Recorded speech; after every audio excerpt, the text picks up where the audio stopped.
On this episode of the Bronze Metalist Podcast, we talk about Duél by Jinjer.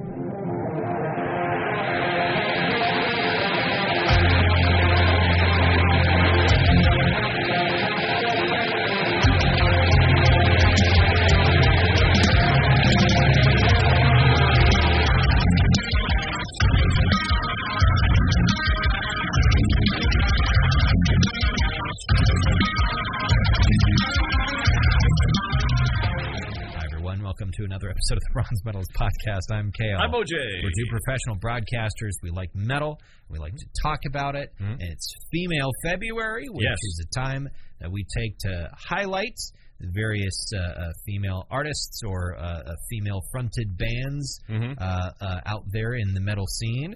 And this week we're finally listening to Jinjer's newest album, just about a year after it came out. Right, finally getting there. Yeah, it came out last February, and we could have listened to it then. It would have been a perfect brand new album, but I wasn't looking for it. And I didn't see that it had come out until many months later. I hope these guys are okay. I think they are. So they're in the States. Well, I don't know where they are exactly. I don't know if there's any specific place that they are calling home right now. But I do know that they have been touring pretty relentlessly. If you don't know, Jinjer comes from Ukraine. And obviously things have not been so great there for the last 3 years. Or almost 4 years. Yeah. Very soon to be 4 years. Right. So, yeah, they've been... So we're still on day one. They have been touring pretty aggressively since the invasion, and they initially had canceled tours because of it, but not too long after that, they got express permission from the Ukrainian government to go out and basically act as ambassadors for their country. Which they have been doing ever since. Yes. There's. We'll talk more about the band a little bit later on. First, how are you doing? I'm doing fantastic. Well, I'm glad to hear that. Why? I'm not doing good today. Oh, yeah, you're exhausted. I'm exhausted. I've almost had a very low mood all week. But yeah, anyway, you talk about you being good. I haven't necessarily been good, if you know what I'm saying. But doing well. Do you know the situation where, say, you date a woman, right? And it starts out great and it's magical and it ends terribly. And then somewhere down the line you end up sort of hooking back up with her, and it's sort of mediocre, lukewarm at best, and then you just fade out of it. And then for some stupid reason, a third opportunity comes, and you end up with this woman, and it's great, and it's fantastic, and you're emotionally and intellectually involved, and you're really enjoying it, but you still had that memory of those last two times. That sort of makes you like, oh, no, this is going to go to shit any moment. It's going to go to shit any moment. But I'm enjoying it so much. That's how I felt watching Night of the Seven Kingdoms last night. It was like, I know you wouldn't do the obvious thing. No. So the I was like, what? What did you do, OJ? What are you talking about? There's no way you got back with her. No. So I got back with the Game of Thrones universe. Yeah. I've heard tons and tons of good things about Night of the Seven Kingdoms. I've watched all of it so far, and the characters, when I was going in, I was thinking to myself, I don't know what this is. I'm going to watch it. I wish they just would have made, the adventures of Dunk and Egg like they were rumored that they were going to do. And you didn't realize that's what that was? No, I didn't. So you were totally surprised. I was totally surprised. I hadn't read anything and heard anything, so I got about 40 minutes in, and I went, oh, fuck. This is Dunk and Egg. This is Dunk and Egg. Well, that's a nice surprise. Yeah, it was great, and the characters are fantastic. Yeah, I've heard it's extremely good. I went to my parents' place on Saturday, and my sister was talking all about it. Yeah. It's apparently very, very good. I don't have the HBO. So, no, you don't. But I have a friend you could borrow it from. Perchance. Yeah, his last name is Bay. What's his first name? Michael. Pirate. Michael Bay. It's not Michael Bay? No, it's not Michael Bay and I don't hang out anymore. Okay. Since the incident, we're not speaking. He knows what he did. Yeah, he knows what he did. He put too much explosions in our friendship. And too many cuts. Yep. And too many, I guess I don't know what the type of shot it would be called where you spin the camera around the character. Right, yeah. The Bad Boys shot. The Bad Boy 360 kind of scene. Yeah, the 360 shot. He did that one too many times. Yeah, I'm like, Michael, you got to go. You got to get out of here, Mike. You lose my number. No, I mean, I've talked about this before where I just kind of don't, I just don't watch TV anymore. Right. I unsubscribed from Amazon Prime not too long ago because I was like, I don't know that Prime shipping is really doing much of anything for me. Right. And I don't like Amazon as a company. And the like all the great TV shows that are on Amazon, I'm not watching. I'm not watching them. I've had infinite time to watch them, and I haven't chosen to do so, no matter how good they've been or how interested I've been in them, because I'm doing other stuff that I also want to do. There's only so much time in the day. There is stuff that I would like to be able to go back, because I don't have Amazon Prime either. Yeah. I would like to go back and watch them. And in fact, the funny thing is usually when I'll be talking, and there'll be a 14-year-old with me, and he'll say, "Hey, new season of The Boys. Yeah, it'd be great to watch, Dad." Well, yeah, I mean, you've got somebody that like, to watch it with that wants to watch these things too. So you maybe have a little bit more motivation than I do. Yeah, but like the only thing I think that'll get me back on Prime streaming is whenever the fuck it happens. At some point, Henry Cavill is supposed to be doing a 40K TV show on Amazon. That was announced years ago that he had signed a deal to executive produce and star in it, and it was millions of dollars, and nothing has come of it so far. You can still sign into Amazon if you don't have a Prime account? Oh, yeah, I know. You can still use it. You could just buy it per episode. I suppose, yeah. I guess I didn't realize that the streaming worked that way. Yeah, I've done that several times since. Like, we'll be looking, hey, where do we find do the search on the Roku? Where do we find this movie? Oh, it's available on Amazon, nowhere else. I just rent it for Amazon, I guess. Yeah, I don't mind that idea. Yeah. It's like, or what I could do is, if it's not, I guess, I don't know that Amazon does this for their shows. Do they do Blu-ray releases for their shows? I don't know. Because I feel like that would be a weird thing for them to do. Yeah, I mean, on one hand, I'd like more physical media because it's mine. Right. I hear you. I've got this. This belongs to me. Theoretically, there is shit they could do with internet-connected devices and whatnot. I don't know, but it's harder to take that shit away. Right. Spotify can shit the bed, and I will still have my vinyl records. Right. But Blu-rays, it's physical media is hard for me because I know that this space that I'm in right now is a transitional one. Right. I'm not planning on staying here forever, and I don't want to load it full of even more shit than I already have. You mean Earth, right? Yeah, Earth. Yes, Earth is a transitional space for me. Right. I'm moving on to the next dimension. It is for us all. That's assuming that there's, a next place. I mean, an urn, I guess.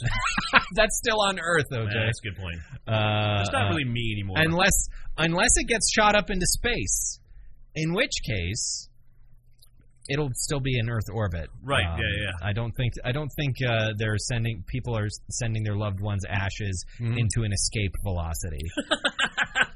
That would require even more resources. But no, I don't want to fill up this space with even more stuff that I'll have to move eventually.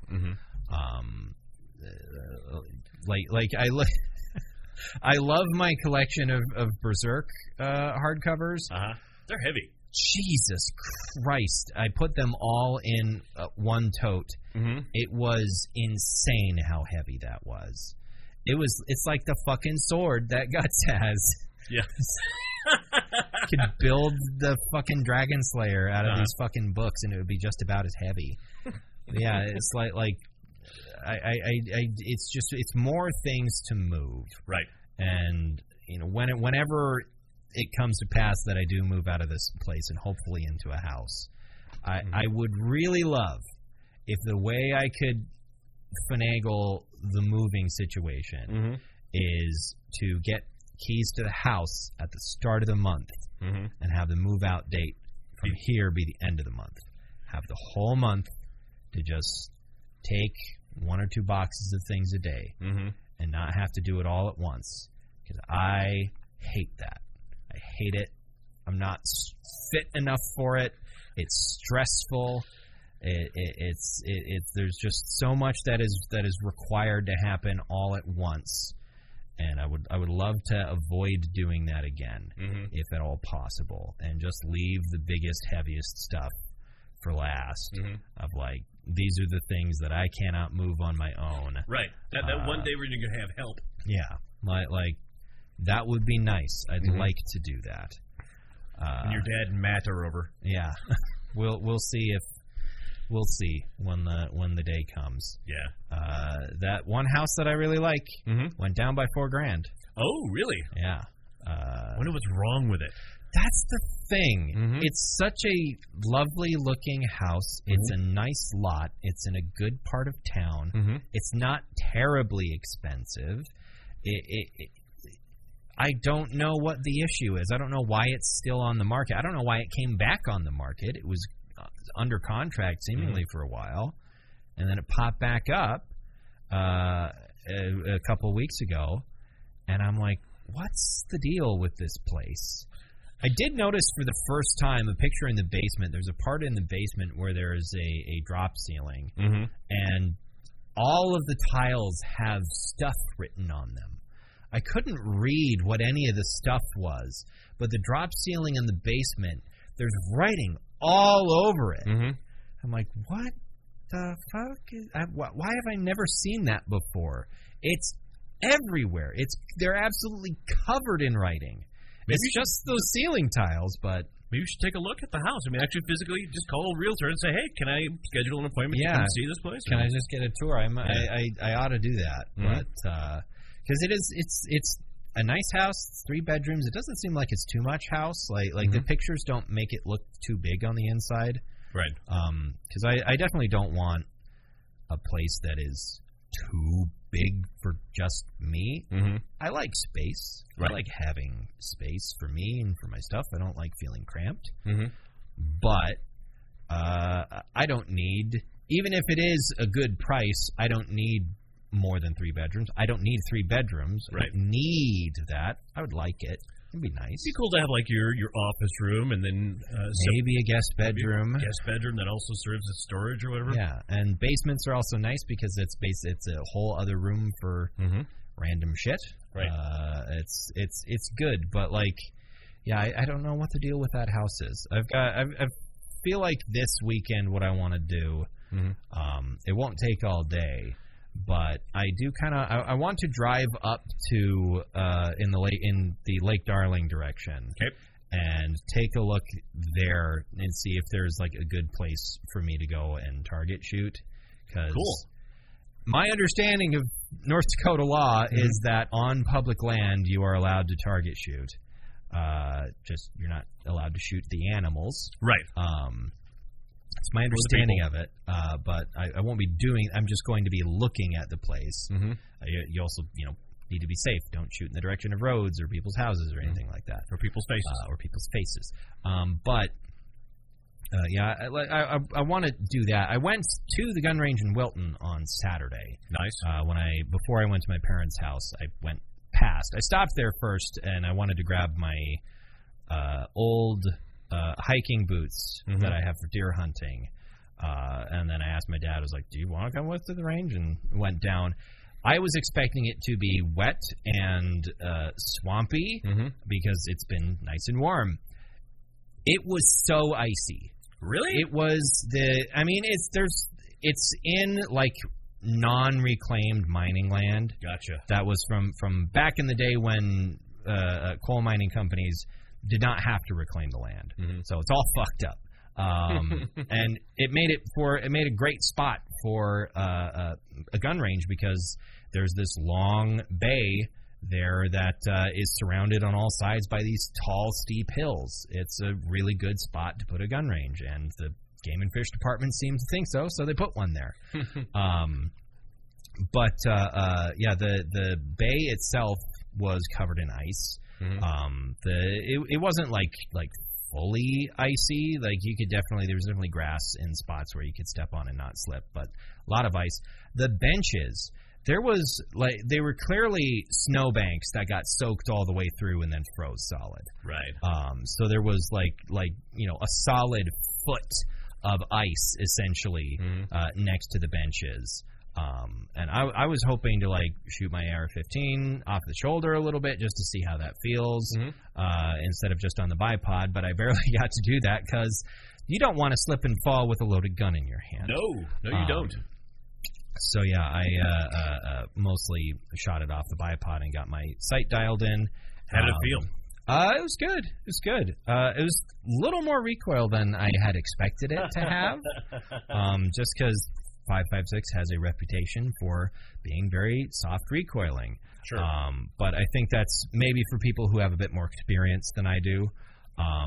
The other reason why I was a little surprised at the recoil was because my gun's not particularly lightweight. It's pretty heavy. You would think it would absorb more of the shock. Because Newton's laws and whatnot. It's harder to move a heavy thing backwards. But I off the bipod at least I shot pretty well with it once I started getting the sight zeroed. The whole time, keeping it steady on the same point, and adjusting the sight, but it shot really tight groups, which I was very pleased with. Nice. The gun itself seems to be pretty inherently accurate, which is generally the case with AR-15s. At least if you have a free floated barrel, they're usually pretty accurate on their own. But there were two other guys there. Both of them also had brand new AR-15s. And while I was busy, sighting my gun in, my dad was chatting with them. And one of them was like, I was here yesterday, and I put 100 rounds through mine. I couldn't get, a decent group. And really, my dad, was like, well, did you clean it before you brought it out here? And so on. And he's like, couldn't figure out what the deal was.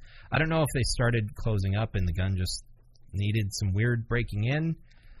It's weird like that. It's sometimes every gun is different depending upon the manufacturer, even if it's the same type. So I don't know. All I know was mine shot pretty darn straight, which I was happy with. Well, I'm going to see what happens on my next payday. I might actually be arming myself as well. Okay.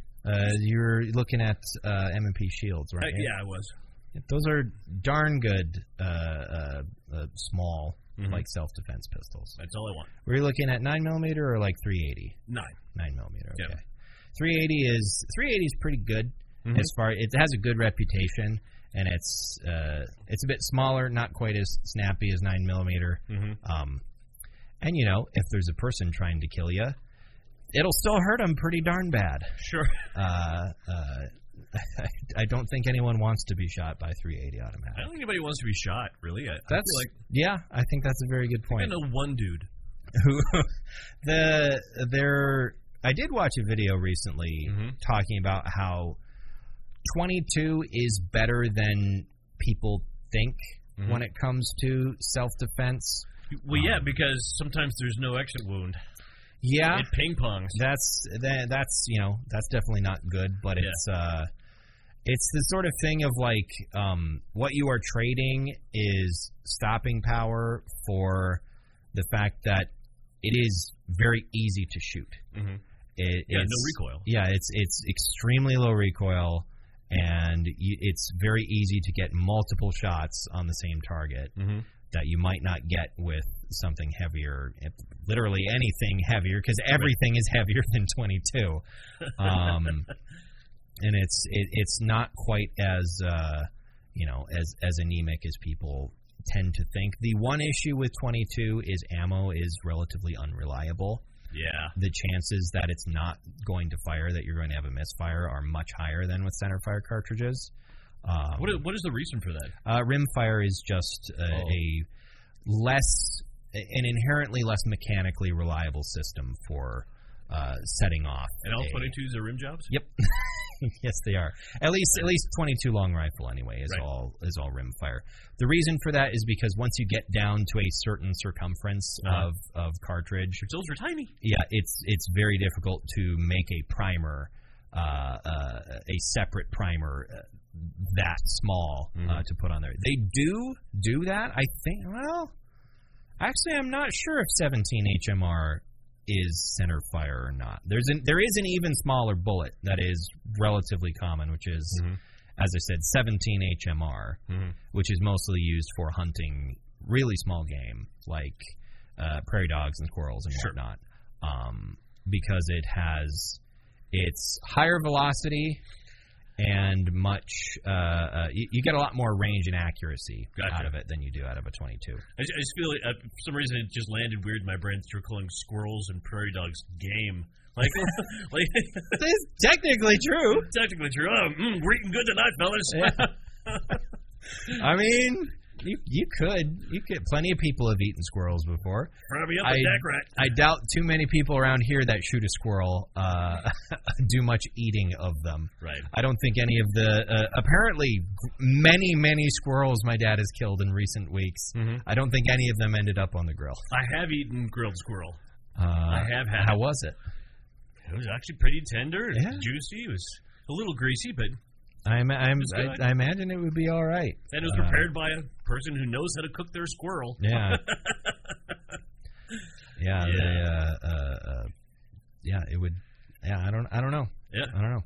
I feel like prairie dogs probably have a little bit more meat on them, but I think at least here hunting is a little bit more restricted. Right. I think my uncle used to go hunt prairie dogs, but I think generally around here, if you want to hunt prairie dogs, it's usually a farmer or a rancher, and you get permission from them to go and shoot the prairie dogs on their land, which they have permission to do because theoretically the burrows are dangerous for cattle. Right. Yeah, step in them and break a leg, and that's a big loss of money and investment. We had to shoot them behind the TV station I worked at.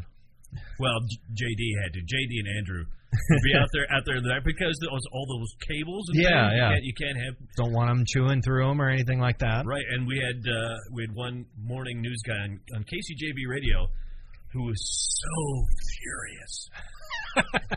them fellers is my friends. Oh no! You can't shoot them. So JD and Andrew, JD was making the schedule. Yeah, we're going to do this when Mark's not here. Yeah, that's probably a good idea. Yeah. Nobody tell him. Yeah. Yeah. That would be the way to do it. Yeah, I've shot many a squirrel in my time. The fall would be the best time to do that. I can't remember what year it was, but all the squirrels in my neighborhood. I was still married at the time. Yeah. So it would have been like 10 or so years ago. Jesus, you get down by the river, there's squirrels fucking everywhere. Right. But there was one fall that I remember looking at the window going, what the fuck are those? It's like bowling balls with fur. Yeah, they get real fucking plump. Yeah. Yeah, I remember like when I first came up here to go to college. My sister went to MSU too, and she had been talking. She talked about how there's squirrels everywhere. Right. And I was not quite expecting just how many of them there are. They're not native to here. That makes sense to me. Yeah, they were brought here by people from like the New York area to make it seem more metropolitan. Is it all the squirrels or is it just like the black ones? Just the tree squirrels. The tree squirrels, like ground squirrels. Ground squirrels, yeah, like deck rats and things. I was gonna say because I guess I don't know if the tree squirrels that are because we have the really dark furred ones that you see here. But all the ones like down by my parents' house are all much lighter brown colored. So I don't know. I don't know if it's all tree squirrels that are not native to North Dakota or just some of them. I think it's all tree squirrels, and I think there's a very good reason. Not a lot of trees. Not a lot of trees. If you just follow the river is the thing. Yeah, sure. There's trees all the way along the river, the whole way down to the ocean. It eventually does become the Mississippi instead, but all the way from Missouri on up to Montana, whatever else is up on the sides of the river, there's at least trees next to it. There used to be fucking grizzly bears here, man. There did, yeah. Lewis and Clark killed one on their way through. Mm-hmm. Yeah. I've got one Space Marine left. One? I've got one Space Marine left. He's sitting there waiting for me to start painting. He's very dark. Well, he's just base coated in blue right now. Oh, okay. Also, the lamps aren't on, but yes, I've got one left.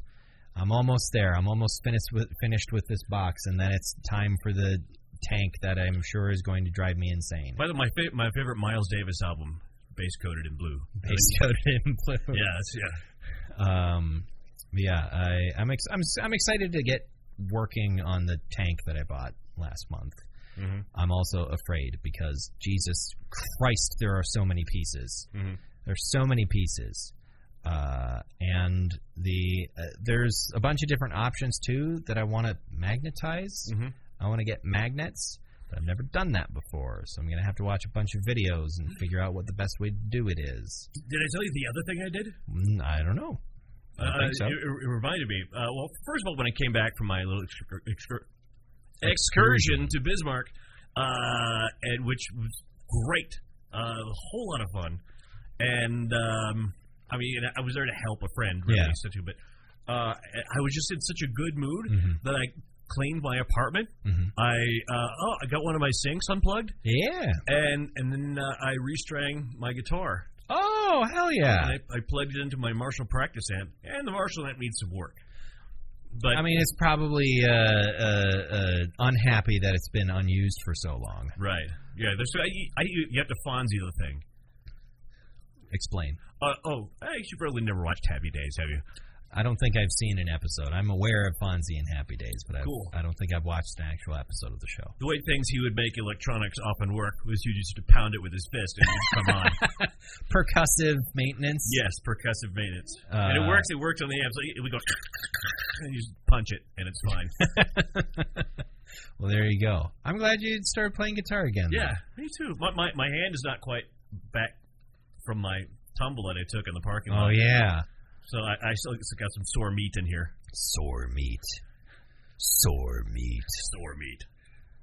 So is that what a caveman would call a bird? Just like sore meat. Yeah, sore meat, run meat. A deer is run meat. Yeah. Bird is sore meat. Prairie dogs are dig meat. Fish is water meat. Or swim meat. Wet meat. Moist meat.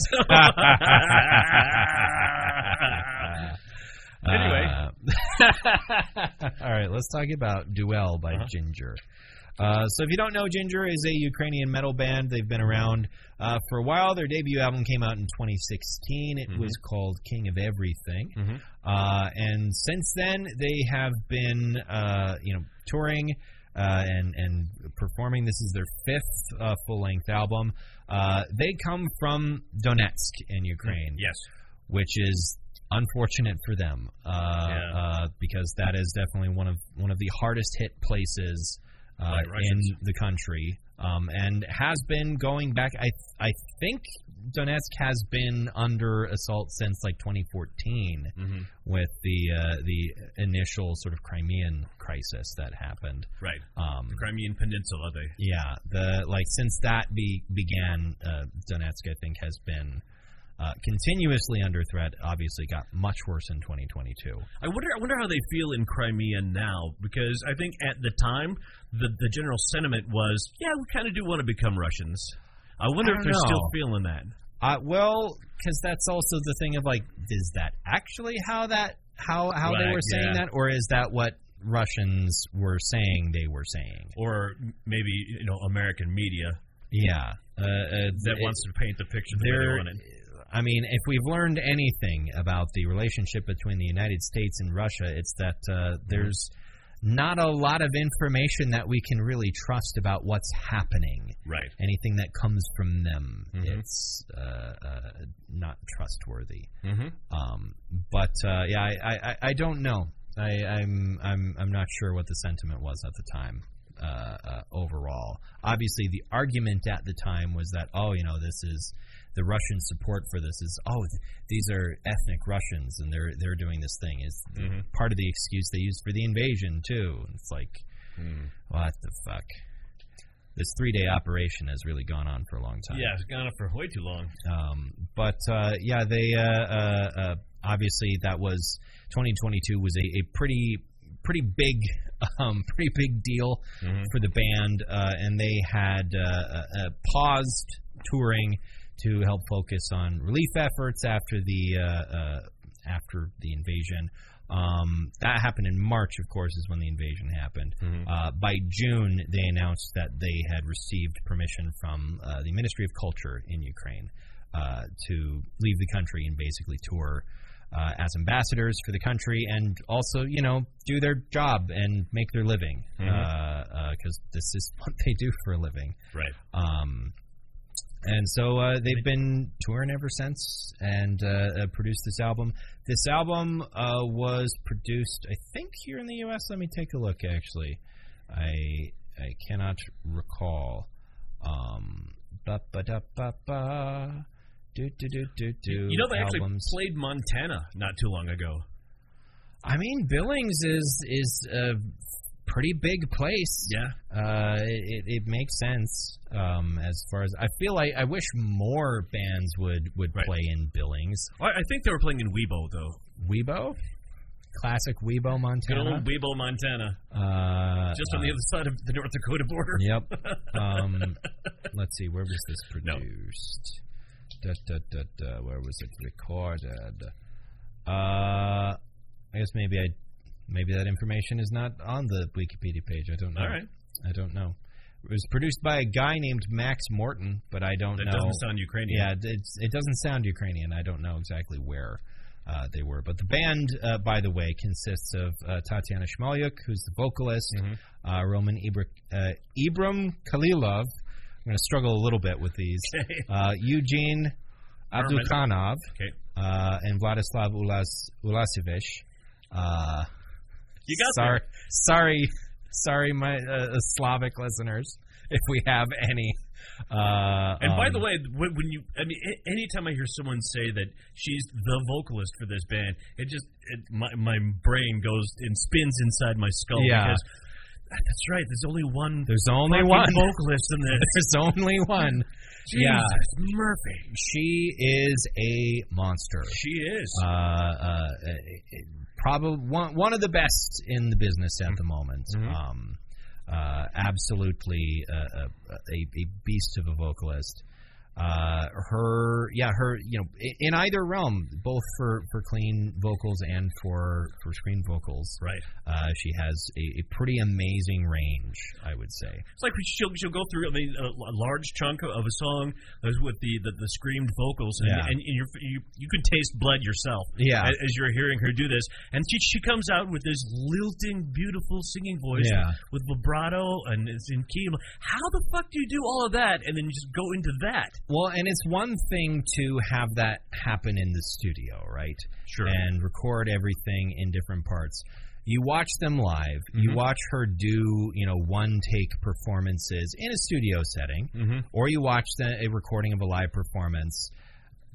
There's not much of a difference. There's not much of a difference at all. She's really, really, really incredible. I mean, it's both her and like Courtney LaPlante are like both. They're like neck and neck for live and I want to hear a duet. Performances. They've performed together. Have they really? Yeah. There's. I don't know if I've seen a full video or not, but they've been at festivals at the same time or maybe on tour together. I don't know.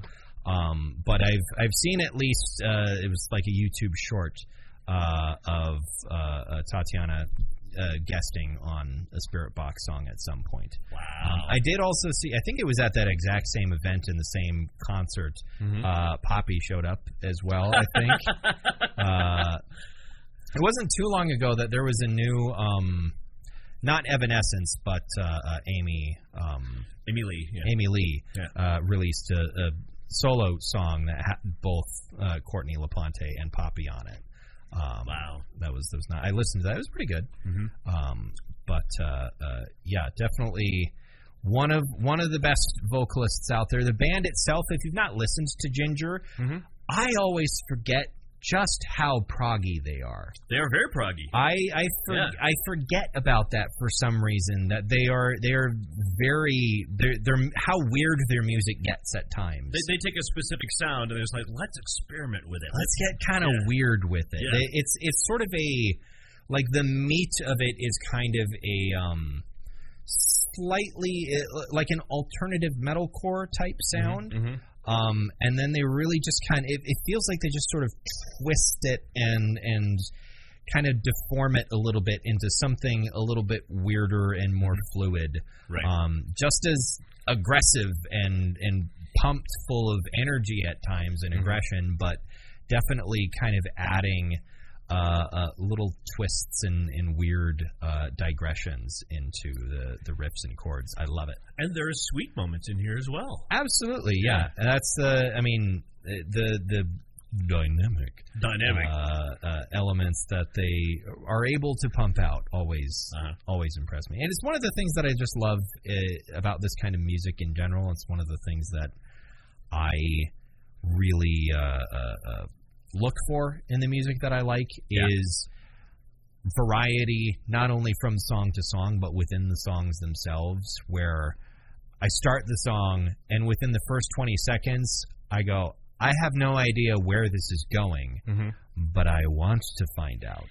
Right. Where things within the first 20 seconds of the song, things have already gone back and forth and changed and mutated and gotten weird enough where I'm like, what the fuck is going on? This sounds awesome.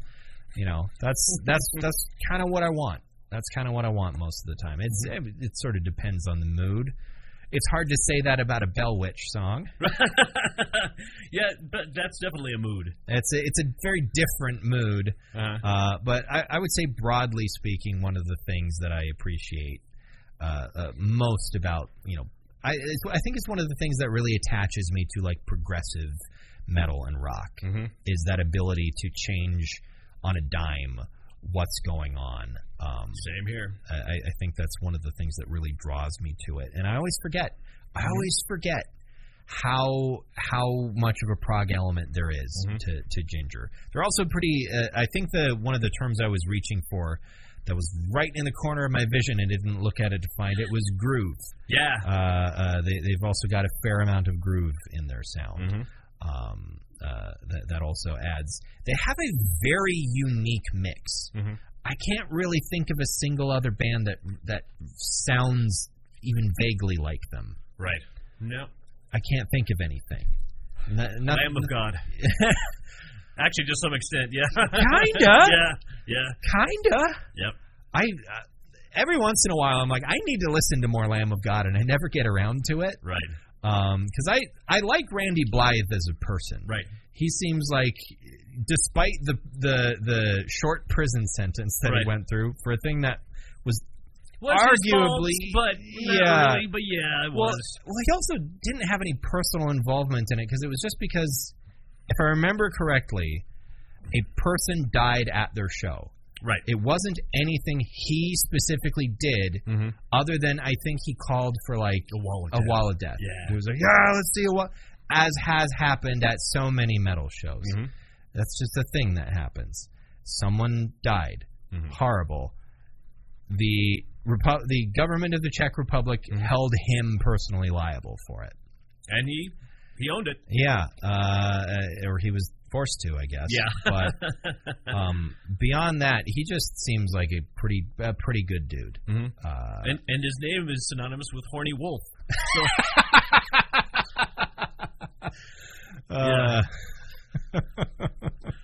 But yeah, he just seems like a good. I think they might have something new come out. Maybe that's already out or something that's on the way. I don't know. I love the game. What the mouth? I love looking at Tastes Like English. Tastes Like English. I love seeing pictures of that band, like in recent years, within the last year. It's like, wow, these guys should be, drinking coffee and talking about the farm report. I mean, does Randy still have dreads? Yeah. Or okay, I was gonna say because that's been a part of his look for as long as I can remember. Right. But that's I ought to listen to more Lamb of God. Every time I do listen to Lamb of God, I'm like, this kicks ass. And then for whatever reason, I forget about them for a long time.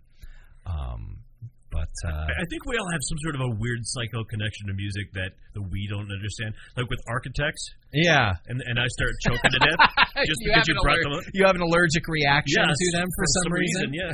I mean, I like mainly the early work, but I mean, I really enjoy the later stuff. Not so good, but my feelings about it. And again, I mentioned this last week. I think it got brought up of like. I don't know if I've given it quite its fair shake, their newer material, but what I listened to just didn't interest me quite so much. And obviously there's a very big and clear reason why their sound has changed so much is their songwriter died. Oh, well, yeah, that'll change it. Their lead guitarist and their songwriter who was the songwriter for the band. Mm-hmm. He passed away in 2016, and he was a pretty defining element of their sound before then. And his twin is still in the band, right? Yes, I believe so. Because I mean, there's stuff after that. I think I sounded harsh when I said it sounds like overproduced Linkin Park. Yeah. Holy Hell, which was in 2018, which is their first album after Tom died. Mm-hmm. I like that album just fine. Mm-hmm. That was that felt like they were trying to still do the same thing. Mm-hmm. And I thought that album was pretty decent. Mm-hmm. But what I've listened to them that came out after that, I'm not quite so fond of. It's kind of funny because we'll get back to Jinjer here eventually. Yeah. It's kind of funny because like early in their career, their fourth album, I think, they tried to do what they've done in a slightly different direction, which is they wanted to go in a softer, more post-hardcore direction back then. They put out an album with that sound. There was a pretty negative reaction to it because before then they had been a pretty hardcore, like, mathcore band. Right. Like their earliest stuff sounds kind of Dillinger Escape Plan. Sure. Like it's pretty gritty mathcore. Mm-hmm. And so it was a pretty massive change in their sound. And after that, they're like, okay, we'll kind of go back to doing more technically oriented technically oriented meth. I was gonna say metalcore, but I didn't want to. Much shorter now. I didn't want to let go of mathcore, and it turned into meth. I'm sure there is methcore. I have no doubt. I think that's just Dillinger Escape or Callous Cowboys. At least sonically, anyway, that feels like methcore. No, they went back to a more technically oriented metalcore sound, with like some of the elements of that they wanted to put in, some more clean vocals here and there, and that they were able to bring in some of the elements of what they wanted to do. But I think after Tom died, eventually they're like, you know what, maybe we can do this now, and maybe that's a new avenue for us to explore. And it seems to be successful for them. As far as I know, they're more popular than ever, and good for them. That's good. Music's just not quite for them. We'll stop talking about Architects now, so you don't appreciate it. Don't have an anaphylactic fit. My throat is swelling shut. Somebody get my EpiPen. Oh no, other gods of abandoned us. That album's so good, though. Yeah, it is. All right, back to Jinjer. Does this album slap? Yes, it does. Oh, it slaps. Oh boy. Yes. Oh boy, it slaps. I was listening. I mean, I think I've listened to it all the way through 3 times. 2 times was today. But while I was after I left work, I went to Walmart for the first time, and I don't know how long. Yeah. I just don't like to go to Walmart. I find being in the store stressful. I also don't like the parking lot. I hate Christmas tree parking lots, if you know what I mean by that, where the parking spots are angled so they can make the lanes between the parking spots narrower because you're only supposed to go one direction. Right. But when it's the winter time and people can't see where the lines are, they forget how to fucking park. And then sometimes the lanes become totally unusable. But and also so many people have gigantic trucks that jut way the fuck out. Anyway, I got new windshield. I finally replaced my wiper blades, which have needed replacing for like a couple of years. I think because I was thinking about going and like driving up and listening to the album while like driving up to the park, or it's not really a park, wildlife management area, to take a look today. But it's so sunny, and after the weekend when I drove down, my windshield got kind of dirty. And when I drove this morning, I was like, I can't see anything because of the glare. Right. The glare from the dirt on my windshield was making it very difficult to see. So I was like, I need to fucking get my wiper blades replaced, refill my goddamn wiper fluid. This won't be a problem anymore. So I went and did it finally. That's my thing I've been putting off that I finally did. And I was happy that I did it. But I was listening to that while I was in Walmart and then listened to it again while I was here in a slightly less frustrating context. Right. But yeah, it definitely slaps. As far as reviews, I found 6 reviews. Came out to 75%. Almost certainly, that's not a bad score, but one reviewer gave it a 50%. Why? Everyone else was a lot more positive about this album. What the hell was their issue? I don't know. I didn't read the review. I was just looking for the numbers. What's your favorite song? Well, it was a toss-up between the title track, the final track on it, and Green Serpent.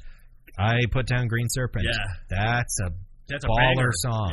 Yeah. That song fucking slaps. Yes, it does. All the songs slap, but that one especially really, really slaps. Yeah, Green Serpent, I think. I also really like Dark Bile. Dark Bile is pretty darn good. There's something about Tumbleweed I found to be charming. Yeah, Tumbleweed's pretty good as well. Yeah. Like a lot of the lyrics are kind of metaphorical, and at least partially informed in many ways about the ongoing situation at home, and sort of being forced into the role that they are. I think is it Tumbleweed no, it's let me look at that's the one right before Green Serpent. Someone's Daughter is the song. Oh yeah, I love that song. Someone's Daughter, I think, is probably the song that is most clearly inspired by the war. You taught me how to be a man. Yeah, but I'm someone else's daughter. Well, and there was also maybe a connection. Maybe this is just me sort of interpreting it a certain way, but like the even not in a personal sense, but just like the country of Ukraine, because it's a very Eastern Europe thing. Maybe it's sort of a post-Soviet thing to refer to the motherland, right? Mother Russia. Your homeland is feminine, and I think not that it's an uncommon thing, but I do think the general personifications of Ukraine are generally female. In my understanding of it, the imagery, iconography I've seen, it's a connection to the language. Yeah, and so to me, that's what was in my head with the song "Someone's Daughter," of not being meant for this kind of war, but being forced into it anyway, and sort of losing who you are and losing your soul in the process of doing it. It's sort of my interpretation of the song's lyrics, and that in that lens, it hit pretty goddamn hard. Wow, yeah. I have to listen to this again on the way home. Yeah, it's a damn fine album. And also their song about, obviously referring to Franz Kafka. Yeah. I was trying to figure, is that a reference to the story, or is this like just them singing about, something real in their life? It's like, this is just like a Franz Kafka story. Kafkaesque. Yeah. I don't know. I need to re-listen to that one and pay a little bit more attention to the lyrics on that one. But yeah, what medal do you bestow upon Duél like Mascanada's Chewbacca? This gets a gold. This gets a gold. Yeah.